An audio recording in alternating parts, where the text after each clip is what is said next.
Hello, in this part I will discuss about gene interaction. In the previous classes I have discussed about Mendelian inheritance, and the Mendelian inheritance states that there are several postulates of Mendel. First is, in organism each character is regulated by paired factor. These paired factors are discrete unit. So this was first postulate. Second postulate was these paired factors separates during gametogenesis, and third is, if these paired factors are present in heterozygous condition, then the expression of only one factor occurs, and due to which one factor is dominant and another is recessive. Okay, and another postulate is that if two characters are taken simultaneously and their genes which separates during gametogenesis independent of each other, that is, no biasness is observed between two genes present on a chromosome. So this was fourth postulate. ये चार postulate में से Correns ने दो को law बना दिया और बाकी सारे प्रिंसिपल हो गए या postulates हो गए. तो दो लॉ मेंडल्स के हैं. Law of segregation is the first law and law of independent assortment is the second law. After Mendel कई सारे ऐसे केसेस ऑब्जर्व हुए जहां पर जो मेंडल ने कहा था कि एक जीन को दूसरे जीन से कोई मतलब नहीं होता, एक एलील दूसरे एलील से बिना किसी तरह के इंटरेक्शन के खुद को एक्सप्रेस करता है. इसके अगेंस्ट कई सारे फीचर्स ऑब्जर्व किए गए जिसको हम लोग डेविएशन फ्रॉम मेंडल्स लॉ कह सकते हैं या इसको हम लोग जीन इंटरेक्शन में स्टडी करते हैं. So what is gene interaction? If two alleles of A gene or two different gene present on two different chromosome interacts to produce a phenotypic character, then it is called gene interaction. So what is gene interaction? Gene interaction is if two alleles of a gene or two different gene or two different gene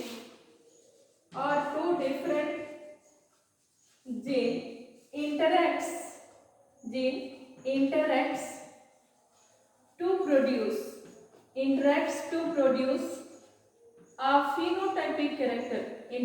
a phenotypic character,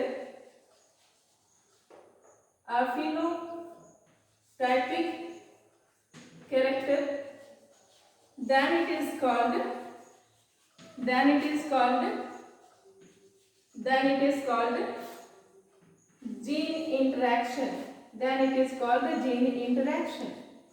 clear हो गया? Gene interaction क्या है? किसी feature को regulate करने के लिए Mendel ने कहा था पेयर्ड फैक्टर होते हैं और ये पेयर्ड फैक्टर एक दूसरे से इंडिपेंडेंट होकर के सेपरेट होते हैं.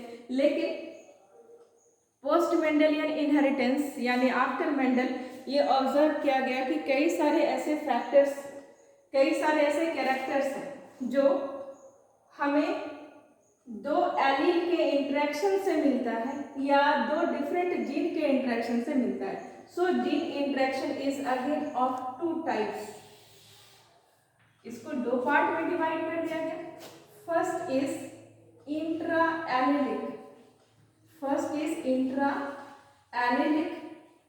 gene interaction and second is interallelic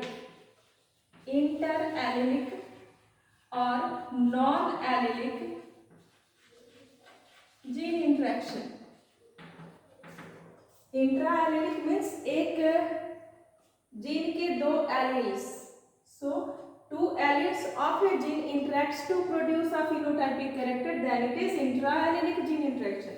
What is intraallelic? Two alleles of a gene interacts to produce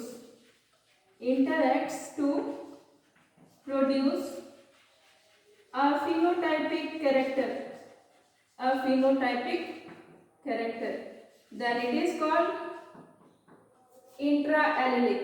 यहाँ पर क्या है? इंटरएलिलिक. if two different alleles interacts to produce a phenotypic character or two different genes, है ना?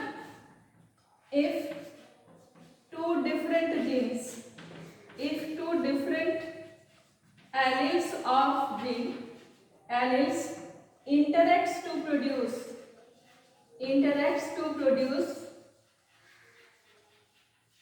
a phenotypic character, interacts to produce a phenotypic character, then it is called interallelic gene interaction. Clear?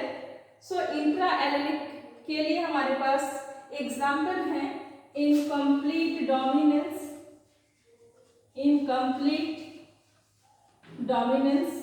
is example of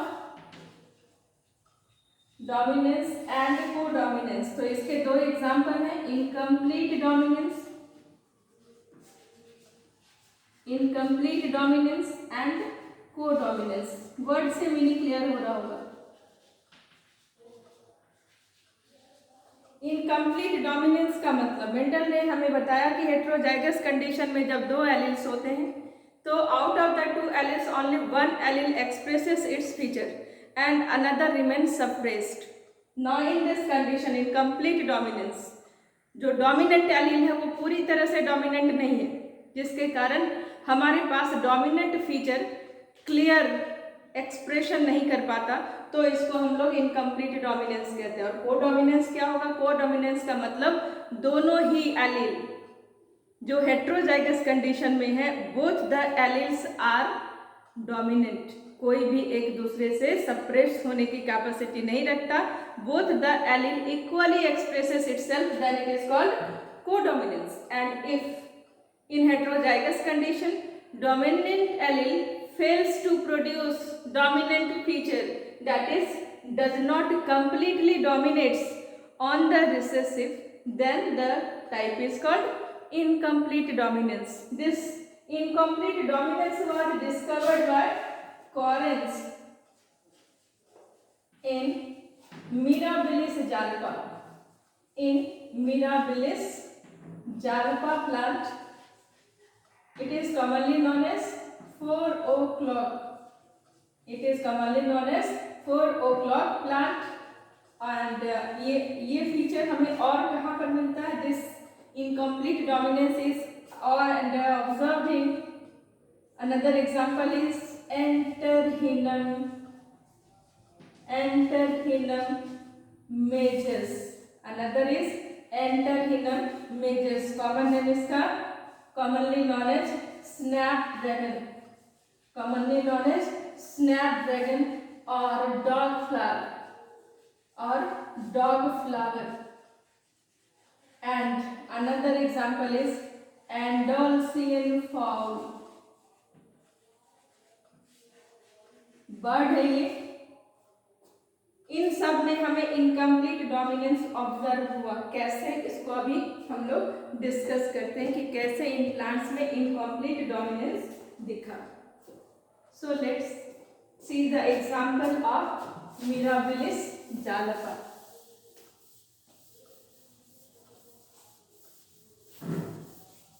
Features in Mirabilis jalapa. Mirabilis jalapa is called 4 o'clock plant, and this feature was discovered by Correns. Who is Correns? जिसने Mendel के law की rediscovery की थी और Mendel postulate को discover करके to law को create किया था. First law was law of segregation, second was law of independent assortment. So in mirabilis jalapa 4 o'clock plant, mirabilis jalapa क्या दिखा था? मिराबिलिस jalapa इनकम्प्लीट डोमिनेंस को शो करता है. यानी हेट्रोजाइगस कंडीशन में जब दो एलील्स होते हैं तो जो डोमिनेंट एलील है वो कंप्लीटली डोमिनेंट नहीं रहता, जिसके कारण डोमिनेंट फीचर अच्छे से एक्सप्रेस नहीं हो पाता, इसलिए इसको इनकम्प्लीट डोमिनेंस कहते हैं. सो इन mirabilis jalapa 2 types of flowers are present in Mirabilis jalapa. A red flower is dominant and white is recessive. and white is recessive flower. When pure dominant and pure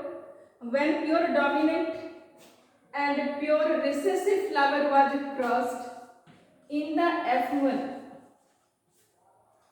क्या मिलना था Mendel के हिसाब से? सारे flowers को red होना था, लेकिन यहाँ पर कॉरेंस को F1 में सारे फ्लावर्स मिले पिंक।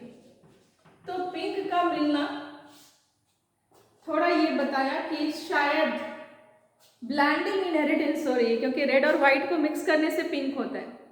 तो कहीं ऐसा तो नहीं कि ब्लेंडिंग इनहेरिटेंस भी है, बट रियली ये ब्लेंडिंग इनहेरिटेंस नहीं है, क्योंकि अगर हम कलर को मिक्स करके बनाते तो फिर ये कलर सेपरेट नहीं होते एक दूसरे के साथ। यहाँ पर कुछ और बात हो रही थी, क्योंकि कॉरेंस ने सेम जैसे मेंडल ने एक्सपेरिमेंट किया था वैसे ही एक्सपेरिमेंट किया, इस कंफ्यूजन को दूर करने के लिए कि यहाँ पर ब्लेंडिंग वाली फीचर है या नहीं, तो इस F1 को सेल्फ पॉलिनेट कर दिया। When F1 was self pollinated, gametes बना दीजिए। मोनोहाइब्रिड क्रॉस है, कितने चेकर बोर्ड में कॉलम बनेंगे? 4। गैमेट्स के अलावा आपको 4 कॉलम्स बनाने हैं। इस जगह पर ये 2 गैमेट बनेगा, इस जगह पर ये 2 गैमेट बनेगा। फ्यूजन कर दो। आर आर कलर कलर क्या है? Red.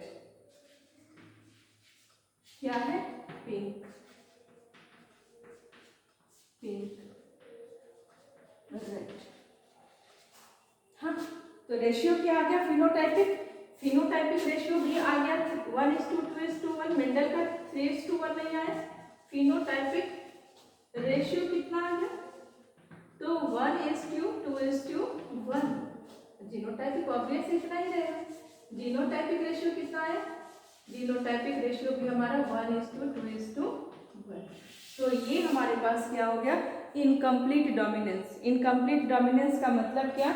If 2 alleles are present in heterozygous condition, then the dominant allele does not completely dominates, due to which new phenotypic character appears. Dominant allele अगर पूरी तरह से express नहीं होगा तो एक नया फिनोटाइपिक कैरेक्टर अपीयर होगा, and that phenotypic character is pink. It is not a blending inheritance, क्योंकि ब्लेंडिंग होता तो पिंक के बाद कभी हम रेड नहीं निकाल पाते, लेकिन यहाँ पर हमें फिर से इसको सेल्फ पॉलिनेट करने पर ये रेड मिले, पिंक मिले, व्हाइट मिले। इसका मतलब ये फीचर ब्लेंड नहीं हुआ है, बल्कि यहाँ पर डोमिनेंट एलील का इनकम्प्लीट डोमिनेंस हुआ है। क्लियर है? सेम एग्जाम्पल, सेम क्रॉस हमें एंटररीना मेजर्स में देखना है। एंडोसिन फाउल में 2 कलर के ये फाउल होते हैं, एक ब्लैक और एक व्हाइट। सेम तरीके से हम क्रॉस कर सकते हैं ब्लैक एंड व्हाइट। F1 में ये कलर आता था एंड इसको ब्लैक होना चाहिए था, लेकिन ये ब्लू हो गया। जब ये ब्लू हो गया तो फिर इसको सेल्फ पॉलिनेट कर देंगे। सेल्फ पॉलिनेट कर देंगे तो अगेन रेशियो हमारा 1:2:1 में ब्लैक 2 ब्लू 1 व्हाइट ऐसे प्रोड्यूस होगा। सो ये भी हमारा क्या हो गया? इनकम्प्लीट डोमिनेंस हो गया। क्लियर है? Next is codominance.